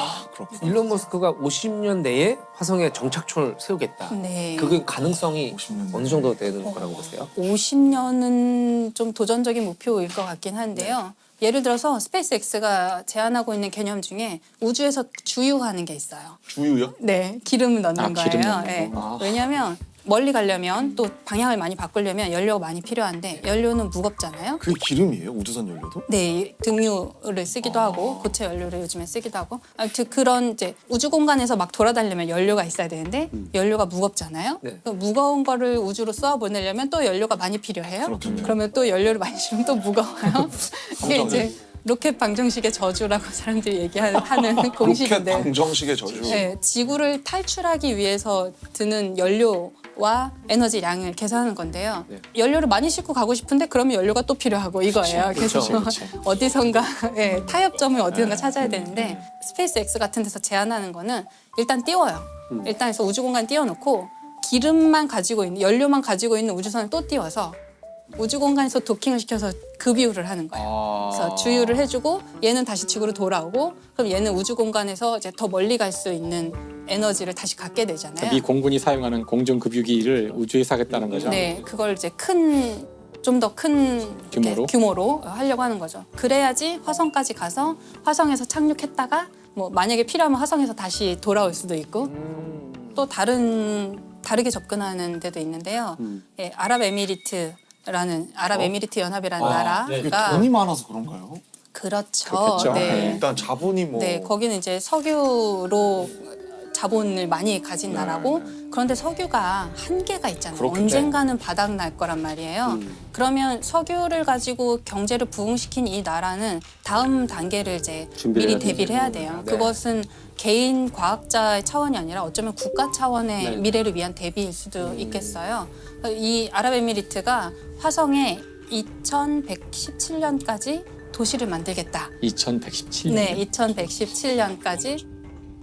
이제 그 계획을 2017년에 발표하면서 100년 내에 하겠다라고 한 건데요.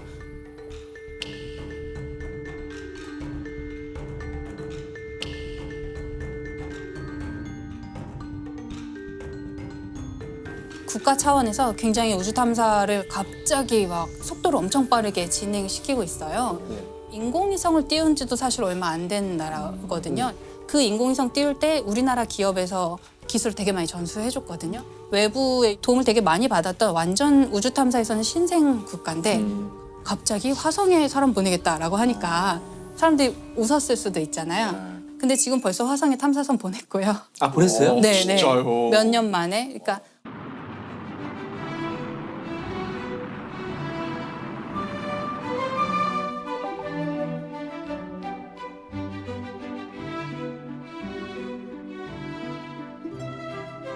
원래는 어떤 한 국가가 열심히 준비를 해서 화성 탐사선 정도 보내려면 한 10몇 년 정도 준비를 해요. 개발 기간.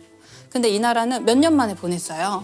모든 걸 국산화하겠다 이런 전략이 아니고 외부에서 도움을 받을 수 있는 거 다 받겠다.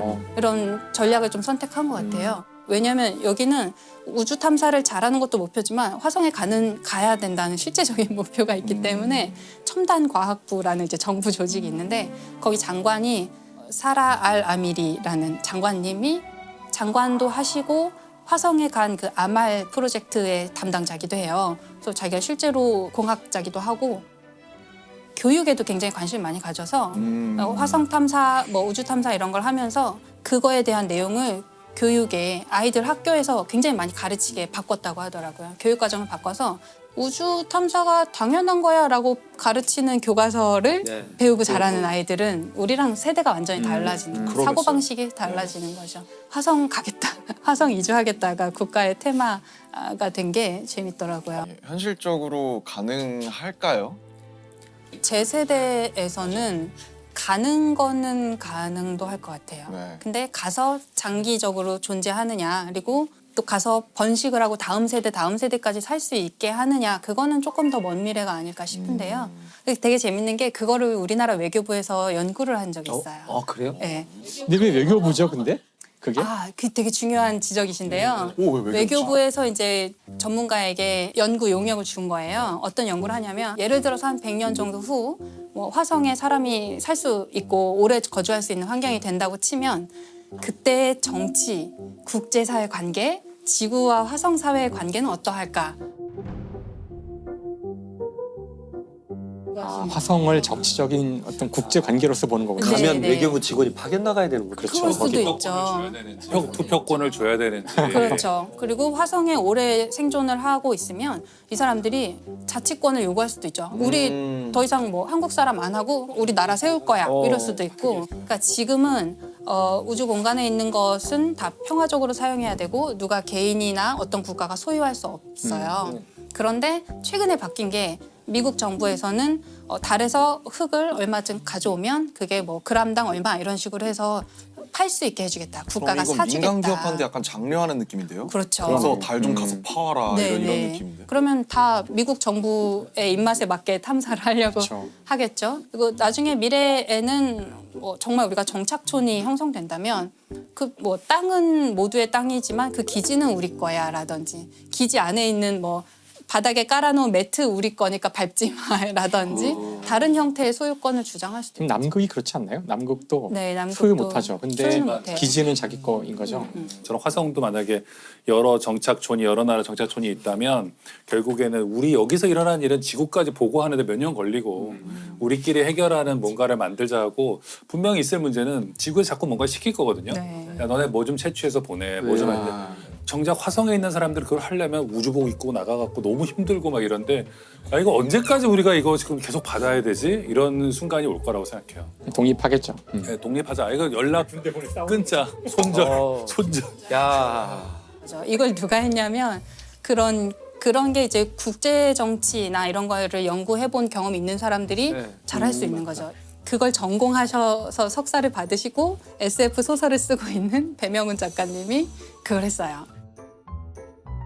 정말 완전 적격자였죠. 이제 SF 소설가라서 이런 화성 환경 잘 아시고 또 국제 정치 너무 잘 아시고 전문가니까 사실 미래를 가장 많이 생각한 사람들이 SF 작가예요. 맞아요. 그래서 사실 미래를 알고 싶으신 분들은 SF를 보면 되거든요. 맞아요. 책을 보면 돼요. 책을 보면 지금 오늘 우리가 한 모든 이야기에 대한 모든 가능성, 여러 가지 가능성들을 이미 다 생각해서 글로 써놨고 심지어는 이야기하지 않은 것도 다 쓰여 있거든요.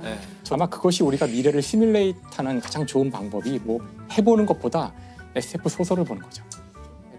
저는 커트 보니것이라는 작가에 대해서 커트 보니것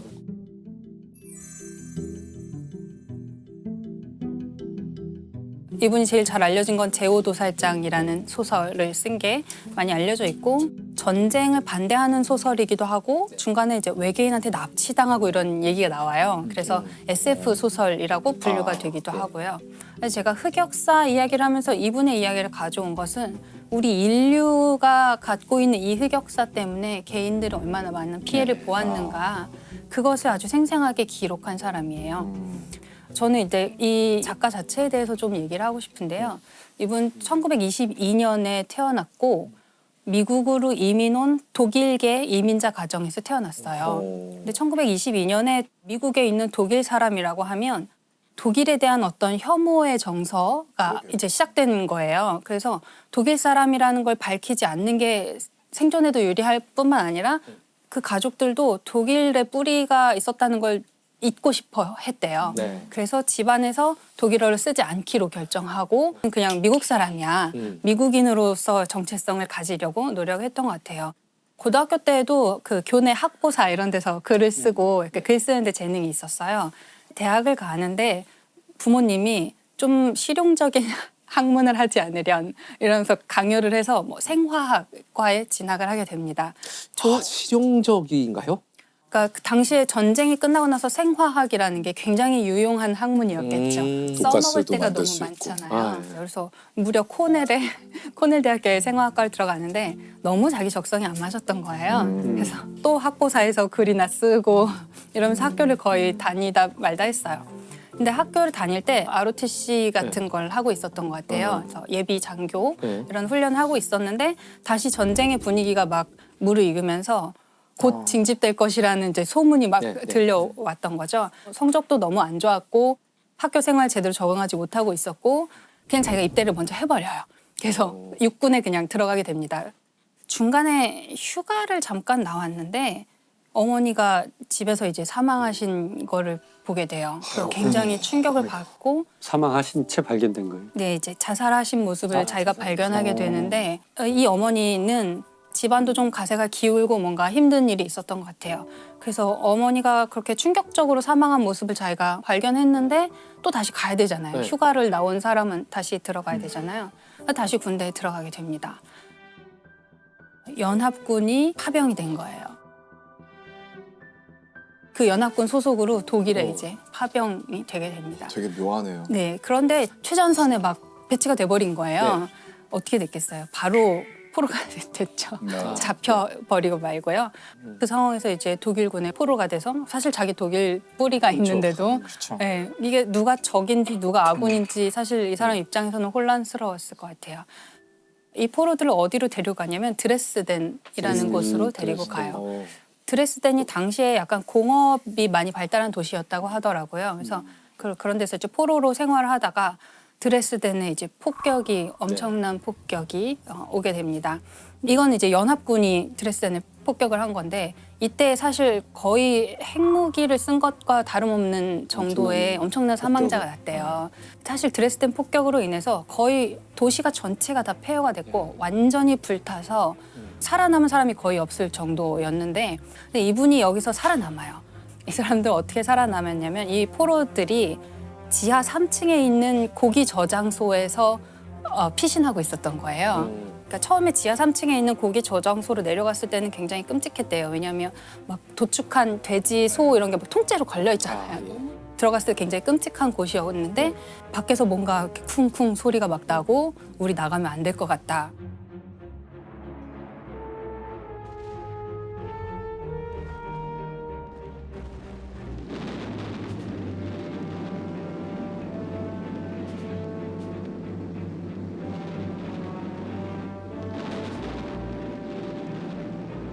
거기서 격리된 상태로 한참을 지내다가 좀 조용해진 것 같아서 밖으로 나가봤더니 이 작가의 표현은 달처럼 돼 있었다고 했어요. 도시가 완전히 회색인 거예요.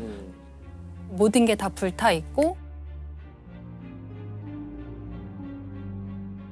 어떤 곳에는 얕은 지하에 사람들이 피신을 했는데 앉은 상태로 돌아가신 사체들이 막 있을 정도로 너무 일시에 막 폭격이 퍼버진 거예요. 그래서 이 사람들이 나와가지고 폐허가 된 도시를 재건하는 데 이제 도움을 주게 됩니다. 그렇게 강한 폭격을 입어야만 했고 폭격에서 겨우 살아남아서 나와보니까 너무 잔혹한 풍경을 맞이해야 됐고 거기서 그 속에 있는 시체들을 막 복구해야 되는 그런 작업에 투입이 됐잖아요. 이 모든 일을 겪고 미국에 다시 돌아왔을 때 22살이었어요. 너무 어린 나이에 너무 많은 일을 겪었고 너무 잔혹한 참상을 보고 돌아온 거죠. 세상에. 이 사람은 아마 이 PTSD로부터 평생 자유롭지 못했을 거라고 생각해요. 얼마나 생각났겠어요. 밤에 자려고 누우면 생각나고 내가 막 다시 그 전쟁에 간 거 같고 어디서 쿵 소리만 나면 막 다시 그 전쟁의 공포가 다시 되살아나고 아마 평생을 시달렸던 것 같아요. 이분은 굉장히 이 역사 속에서 너무나 많은 피해를 입은 한 개인인 거죠. 이 제오도살장이라는 책에 보면 제가 지금 말씀드린 이 작가의 이야기가 완전히 책에 다 들어있어요. 작중 인물도 똑같이 군대에 갑자기 끌려가게 되고 군대에서 별로 중요하지도 않은 어떤 보직을 맡고 있다가 집에 왔는데 부모님이 누가 사망했고 이런 이야기가 계속 그대로 나와요. 자전적 소설이에요. 네, 굉장히 자전적인 소설이에요.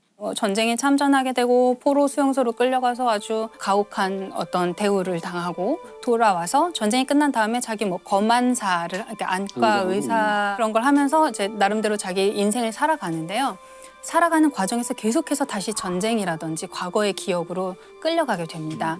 그래서 이 소설은 처음 읽다 보면은 도대체 무슨 말인지를 모르겠는 상태로 거의 끝까지 가요. 왜냐하면 장면이 계속 뭐 전투에 끌려가는 장면이 나오다가 갑자기 뭐 신혼여행 첫날 밤으로 갔다가 포로로 끌려가던 기억이 있다가 계속 자기 인생의 랜덤한 위치로 계속 다시 돌아가게 되는 거예요. 저희 시점을 왔다 갔다 하기 때문에 사실 저는 이제 이거 그래픽 노블도 있거든요. 네네 맞아요. 최근에 나왔어요. 네, 그래픽 노블을 보면은 재밌는 장면이 나와요. 그러니까 이게 시간이 막 거꾸로 가는 걸 이제 그 작가가 표현을 한 건데 전쟁 상황을 시간을 거꾸로 보면 되게 재미있게 보이거든요. 땅에 떨어져 있던 맞아요. 폭격기가 하늘로 갑자기 뛰어오르더니 포탄을 막 빨아들여요. 회수하죠. 포탄을 쫙 회수하자 죽었던 사람들이 다시 살아나고 다시 웃으면서 비행기를 타고 자기가 있던 처음 공항으로 돌아가죠. 그다음에 더 과거로 가게 되면은 이제 어린아이가 돼서 이렇게 뛰어놀면서 심지어는 히틀러도 어린아이가 돼서 뛰어놀면서 끝나는 거죠. 하지만 이것을 시간을 앞으로 돌리면 이제 끔찍한 전쟁의 모습이 되는 거죠. 그래서 그 시간을 이용해서 여러 가지 그 상황들을 아주 다채롭게 보여주는 그런 책이에요. 근데 왜 제5 도살장이에요? 작중에서 끌려가는 곳이 제5도살장이라는 건물로 끌려가게 돼요. 이 사람이 갑자기 뭐 다시 전쟁터의 기억을 되살린다던가 할 때 뭔가 납치되어서 끌려가는 것 같은 느낌이 드나 봐요. 처음에는 이제 기억이 자기를 계속 납치해서 어딘가로 데려다 놓다가 이제 급기야는 외계인한테 납치를 당해요. 그래서 자긴 그냥 집에서 쉬고 있었는데 우리 집 마당에 우주선이 이렇게 오더니 외계인이 나를 데리고 가는 거죠. 트라이팔마도어 행성이라는 곳에 이제 자기를 부려놓는데 인류원이라고 할까요? 동물원 대신에 인류원 같은 곳에 이제 도착하게 됩니다. 거기서 자기는 완전히 발가벗겨진 상태로 내가 먹고 자고 싸고 이 모든 장면을 이 외계인들이 자기를 구경하고 있는 거예요. 이 몸짓 하나하나에 막 환호하면서 지구인은 저런가 봐 막 이러면서. 근데 이 트라이팔마도어 행성에 사는 이 외계인들은 어떤 특징을 갖고 있냐면 모든 시간을 다 보는 존재예요. 그래서 트라이팔마도어 행성에 사는 외계인이 사람을 보면 네 발로 기어가는 어린아이일 때부터 나중에 이제 지팡이를 짚고 걷는 노인의 모습까지를 한꺼번에 본다는 거예요. 그러니까 이 외계인들이 저희가 파인만 편할 때 얘기했던 컨택트에 나오는 그 외계인. 그리고 이 외계인들이 하늘에 있는 별을 볼 때도 그 별이 탄생할 때부터 죽을 때까지를 다 한꺼번에 보고 있다는 거예요. 그래서 경로를 다 보고 있기 때문에 밤하늘이 반짝이는 스파게티로 가득하다. 이 행성의 외계인들이 보기에는. 근데 이 작가가 이런 외계인에 대해서 얘기를 하는 이유는 이 외계인이 모든 시간을 보는 존재라는 게 되게 중요한 것 같아요. PTSD를 가진 사람이 자꾸 과거의 기억으로 다시 빨려 들어갈 때에는 그 과거에 무슨 일이 일어났는지 알잖아요. 이미 알고 있거든요. 얼마나 괴로운 사건인지를 이미 알고 있고 내가 지금 이 순간으로 가면 잠시 뒤에 내 와이프가 사고를 당해서 죽을 것이고 내가 좀 있다가 비행기 사고로 추락할 것이고 이 장면을 본인 알고 있는데 그대로 살 수밖에 없는 거예요. 주어진 삶을 그냥 그대로 살 수밖에 없고 인생의 모든 순간을 다 알고 있지만 그걸 그냥 묵묵히 살아가는 어떤 한 인간을 계속 묘사하고 있는 것 같아요. 근데 보통 이렇게 트라우마가 있으면 다시는 생각하고 싶지도 않고 이런데 굳이 이 기억들을 다시 소환해서 왜 소설로 쓴 걸까요? 아마 치유의 과정이 아니었을까 생각이 돼요. 어차피 PTSD 환자는 거기서 벗어날 수 없으니까요. 안 쓴다고 해서 글로 안 가는 것도 아니고 실은 이 트라우마라는 게 인간을 보호하기 위해서 생긴 진화 과정이잖아요. 다시는 그런 일이 겪지 않도록 계속 그걸 기억하게 하고 절대 잊어버리지 않게 계속 상기시키고 안 쓴다고 해서 거기를 벗어날 수 없는데 오히려 쓰면 이게 객관화될 수 있다고 생각해요. 우리가 글을 이용할 때 자신의 생각을 눈앞에 늘어놓고 볼 수 있다는 장점이 있는 거거든요. 그래서 이게 머릿속에서 그냥 있는데 잊어야지 하는 거랑 이걸 써놓고서 이런 사건이 있는데 이게 내가 잊어야 될 대상이라는 명확하게 이걸 실체로 만드는 것도 이걸 치료하는 과정에서는 큰 도움이 되지 않을까. 그렇게 하죠. 그렇게. 그리고 썼을 때 소설로 발표하잖아요. 그걸 독자가 읽고 훌륭한 작품이다, 감동했다.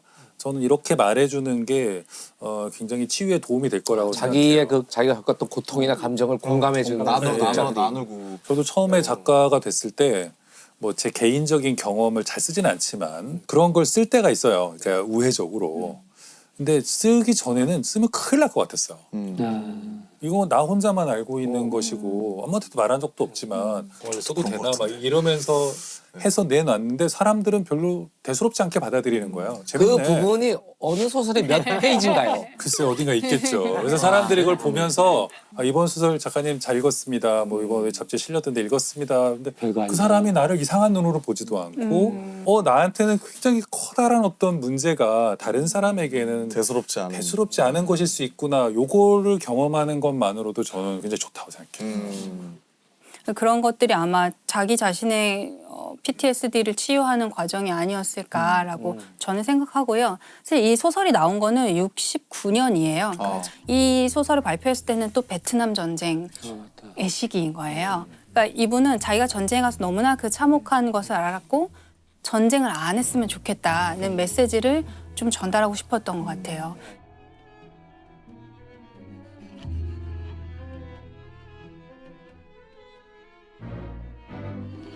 베트남전을 반대하면서 소설을 발표하고서 굉장히 이제 스타 작가가 되게 됩니다. 그리고 사람들이 반전을 얘기할 때 떠올리는 어떤 이미지 중에 하나가 돼요. 그래서 본이것이 그 얘기를 한 거예요. 전쟁으로 인해서 이득을 본 사람 전 세계 한 명밖에 없다. 나다. 난 베스트셀러 작가가 됐으니까. 이 치유가 전쟁 많이 됐나 봐요. 때문에. 그냥 많이. 참 그런 것 같아요. 엄청난 드라마가 있었고 엄청난 사람이 죽었고 근데 곰곰이 생각해보면 아무런 의미가 없는 일들. 그러니까요. 굉장히 괴롭잖아요. 그 모든 게 다 무의미하다고 생각이 드니까. 근데 사실 제목이나 내용을 들어보면 되게 우울한 소설일 것 같은 기분이 드는데 실제로는 좀 어떤가요? 실제로는 되게 웃겨요. 웃겨요? 이 모든 상황을 굉장히 우스꽝스럽게 이야기를 하고 처음에 이제 뭐 군대에 끌려갈 때 자기가 얼마나 허접한 복장으로 끌려갔는가. 그런 걸 묘사를 막 디테일하게 하고. 아버지 장례식장에 갔다가 갑자기 끌려간 거예요. 다시 군대로 가야 되는 거야.